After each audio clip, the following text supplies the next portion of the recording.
Breaking news చూస్తున్నాం. Rythu Bandhu BRS ప్రభుత్వం హయాంలో ప్రారంభించిన ఈ పథకం అన్నదాతలకు అండగా నిలిచింది. కానీ ఎలాంటి భూ పరిమితులు లేకుండా పథకం అమలుపైనే కొన్ని విమర్శలు వచ్చాయి.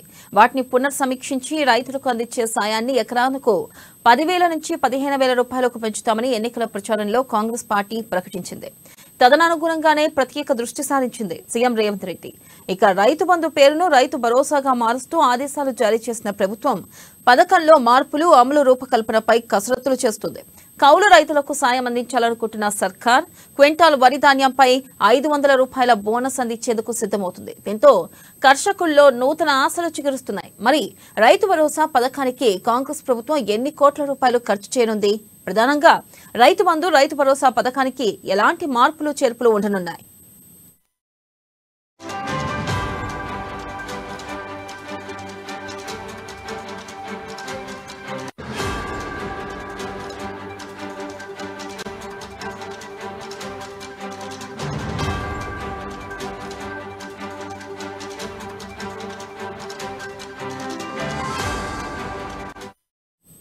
రైతు బంధు బీఆర్ఎస్ ప్రభుత్వం హయాంలో ప్రారంభించిన ఈ పథకం అన్నదాతలకు అండగా నిలిచింది.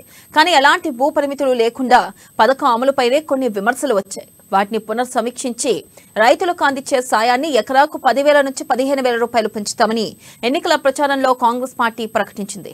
తదనుగుణంగానే ప్రత్యేక దృష్టి సారించారు. సీఎం రేవంత్ రెడ్డి రైతు బంధు పేరును రైతు భరోసాగా మారుస్తూ ఆదేశాలు జారీ చేసిన ప్రభుత్వం పథకంలో మార్పులు అమలు రూపకల్పనపై కసరత్తులు చేస్తుంది. ఇక కౌలు రైతులకు సాయం అందించాలనుకుంటున్న సర్కార్ క్వింటాల్ వరి ధాన్యంపై 500 రూపాయల బోనస్ అందించేందుకు సిద్ధమవుతుంది. దీంతో కర్షకుల్లో నూతన ఆశలు చిగురుస్తున్నాయి. మరి రైతు భరోసా పథకానికి కాంగ్రెస్ ప్రభుత్వం ఎన్ని కోట్ల రూపాయలు ఖర్చు చేయనుంది? ప్రధానంగా రైతు బంధు రైతు భరోసా పథకానికి ఎలాంటి మార్పులు చేర్పులు ఉండనున్నాయి?